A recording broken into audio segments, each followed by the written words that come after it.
நம்ம ஒர்க் போன ஃபீல்டில் வந்து 2 இன்ச்சு இன்ஜெக்டரு செட் பண்ணோம்.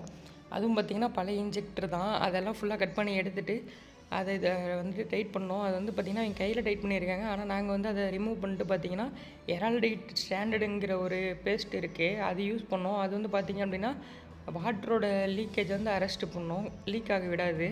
அதுக்கப்புறம் பார்த்தீங்கன்னா நான் வந்து 2 இன்ச்சு T2 வச்சுட்டு நடுவில் கேட் வால்வு, இன்ஜெக்டருக்கு கேட் வால்வு வைக்கணும்ல, அதுக்காக வந்துட்டு அதே பழைய கேட் வால்வே வந்து பார்த்திங்கன்னா உள்ளே இருக்கிற பிவிசி பைப் வந்துட்டு எடுத்துகிட்டு அதே கேட் வால் யூஸ் பண்ணேன். கேட் வால் நல்லா இருக்குது அப்படின்றனால.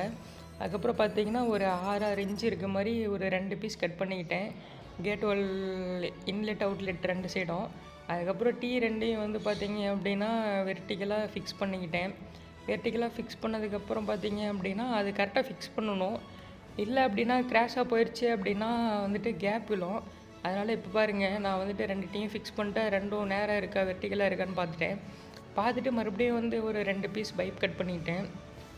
அது எதுக்கு கட் பண்ணிக்கிட்டேன் அப்படின்னு பார்த்தீங்க அப்படின்னா இன்ஜெக்டரோட 2 சைடும், இன்ஜெக்டரோட 2 சைடுக்கும் வந்துட்டு சின்ன துண்டு பைப்பு.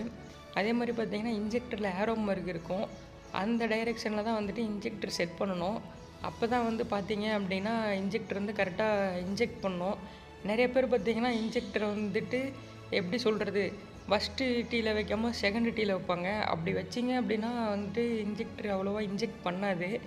ஃபஸ்ட்டு டீலேயே வந்து இன்ஜெக்டர் வச்சிங்க அப்படின்னா தான் இன்லெட்டில் இருந்து போகும்போதே பார்த்திங்க அப்படின்னா கேட் வால்வு க்ளோஸ் பண்ணோன்னா அந்த இன்ஜெக்டர் வழியாக வந்து கரெக்டாக தண்ணி வந்துட்டு உரத்தோடு வந்து இன்ஜெக்ட் ஆகிட்டு போகும். அதனால தான் வந்துட்டு ஃபஸ்ட்லேயே வைக்கிறது. நீங்கள் செகண்டாக வச்சதெல்லாம் பார்த்தீங்க அப்படின்னா நிறைய கம்ப்ளைண்ட் இருக்குது. அதுக்கப்புறம் பார்த்தீங்கன்னா மேலே எல்போ கனெக்ட் பண்ணணும், 2 எல்போ. எதுக்காக அந்த நேராக வைக்க சொல்கிறேன் அப்படின்னா, இப்போ நம்ம எல்போ ஒட்டுவோம் பார்த்தீங்களா, 2 எல்போவும் சேம் டைமில் தான் 2யும் ஒட்ட போகிறேன்.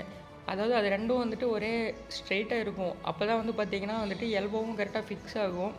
கொஞ்சம் முன்ன பின்ன இருக்குது அப்படிங்கிறப்ப பார்த்திங்கன்னா எல்போ கரெக்டாக ஃபிக்ஸ் பண்ண முடியாது. ஏதோ ஒரு சைடு பார்த்திங்கன்னா எல்போவில் கேப் விழுந்துடும். அந்த கேப் இருந்துச்சுன்னா என்ன ஆகுனா, ஏதோ ஒரு டைம் பார்த்திங்க அப்படின்னா மைக் நுட்டும் அதில் தண்ணி லீக் ஆக ஆரம்பிச்சிடும். அந்த மாதிரி இருக்கக்கூடாது அப்படிங்கிறதுக்காக இந்த மாதிரி ஒர்க்லாம் வந்து பார்த்திங்க அப்படின்னா அதில் வைக்கிற மெஷர்மெண்ட்லாம் நம்ம வந்து கரெக்டாக வைக்கணும். அதுக்கப்புறம் பார்த்திங்கன்னா இப்போ நான் வந்து இன்ஜெக்டர் செட் பண்ணி முடிச்சிட்டேன்.